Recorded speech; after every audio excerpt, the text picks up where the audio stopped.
The next thing you know is they're walking me down the steps, back down the opposite way of the hallway. And I'll forget, I can see this like I am looking at you in 3D.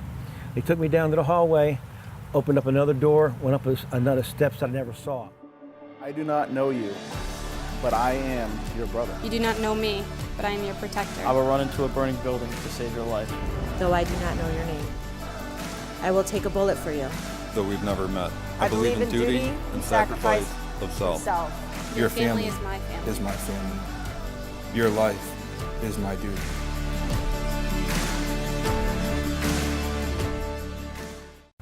What's going on, guys? Time for another episode of Behind the Uniforms. We are here on location at the Faces of War Memorial in Roswell, Georgia.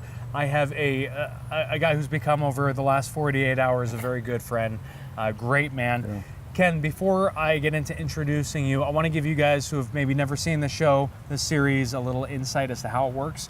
We share a glass of bourbon. Our guests, who are either active or retired, military, veterans, first responders, police, doesn't matter.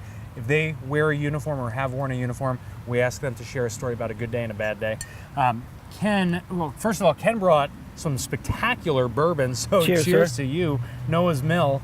I can't possibly introduce you in a way. No, I'm going to try to. Ken's story is like nothing I've ever heard before. Ken was a police officer. He'll go into it himself, but Ken is also very humble and doesn't like to drop the fact that he was the first Marine Guard hostage in the Iran crisis in '79. Now that I've sort of introduced you, tell them who you are. Give them a little bit more context.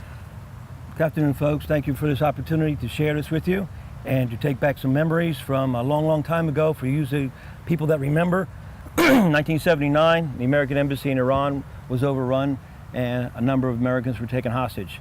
There was a gun battle and there were some wounded, there were some killed.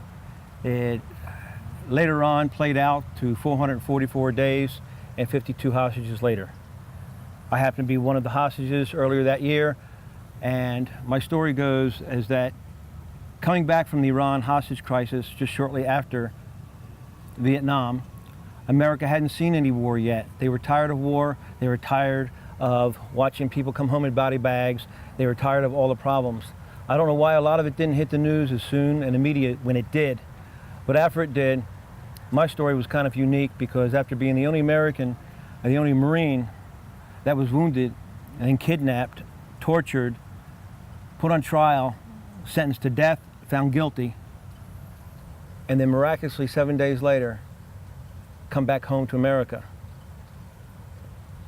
There's no feeling in the world that I can ever tell anybody what it's like to have everything taken in front of you, your friends, your family, your country, your buddies, your fellow Marines, your other countrymen, your embassy, your flag, and have it burned and have it destroyed, and then be absolutely convinced to torture and absolute inhumane treatment, what it's like to lose everything and know that you are going to be condemned to death. And then just hours later, come back home through miraculous diplomatic and political points of view and pressure to a freedom that I've never known or could taste or could describe, even after all my family members have been through wars and veterans. But what came after was the most important thing. When I was dead and in the grave, that I didn't dishonor they will say I didn't dishonor my family, my country, or the Corps.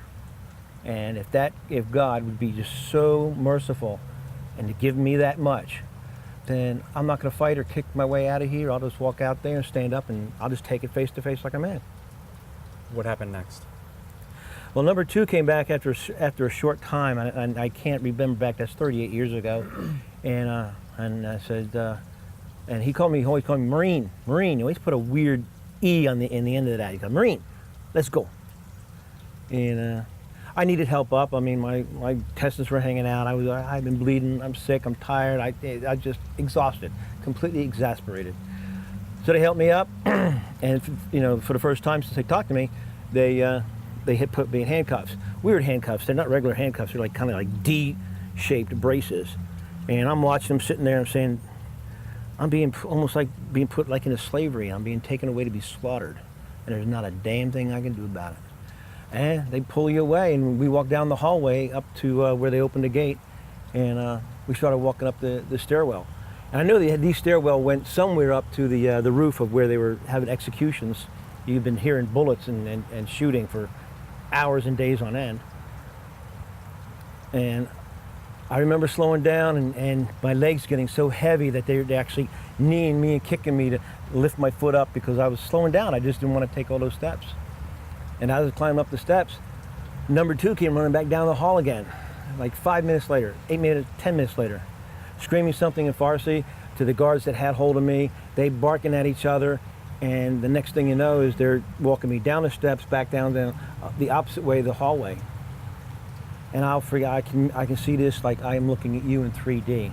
They took me down to the hallway, opened up another door, went up another steps that I never saw. These steps were cleaner, they were nice, it looked like we're going to like offices or something. It wasn't the dungeon type of steps. They brought me down into an office, and they put me in the office. It looked like a doctor's or psychiatrist's office. And I'm looking around, I'm saying, man, they ain't gonna kill me in a place like this. This is crazy. It's gonna be hell to clean up the blood, you know? The weird shit that goes through your mind when you are terrified. I mean, absolutely stark, raving, bone marrow, terrified. It almost becomes comical. Sure. You're mad with hallucinogens. And then there was this gentleman, I forget his name, I wish I could, till this day, thank him. He was from the Swiss Red Cross. And he introduced himself, and I said, is this, I get my last say-so, or, is this my last meal, or you get my last words or something? I want to write something out to my family. He goes, no, you misunderstand. He says, you're going to go free. I said, man, don't fucking do that to me. Don't build me up like this, and all I got left, and then knock it out from under me. Just shoot me. Just get rid of it, will it? Are you the last piece of mental terror you got in somebody? Is that all you got? He goes, no, come here. And the guy grabbed me and he hugged me. And the way he hugged me, I knew that he was telling the truth. I felt it. I went from minutes of death to be executed to walk down the hallway to say, you are going to be a free man. And I guess when I came to, because I was in a car and I had different clothes on, I don't even remember getting dressed and being taken back towards the embassy to another building to be let free. I have one question, real simple. After all this, after staring death in the eye, getting a second lease on life at the 11th hour, at the 12th hour, yeah, and then coming home, what does America mean to you? America today. When I look at that flag, when I got off the plane at Andrews Air Force Base, I saw those beautiful people out there, and that flag, all those flags, all those people standing there. And I said, we're united as a country. We were not ever as united when I seen them in Vietnam when I was in high school, and I saw them all united together over one person. It wasn't just for me. It wasn't just for me. It was for what represented America as a melting pot together, that they all come together and said, we are not going to fall apart. You are not going to divide us. You can knock us down, but you can't knock us out. America to me is not just the strength that took the adventurers, the pilgrims that come here, all the people that wanted to have a better life from other countries, that wanted to do something better with their lives and lives for the next generations of their kids, but realizing, said, this is America, this is what it's about. Does it take something like this to bring it together?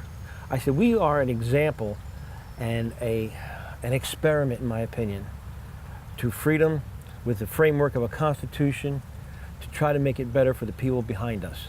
We're very unique in the rest of the world.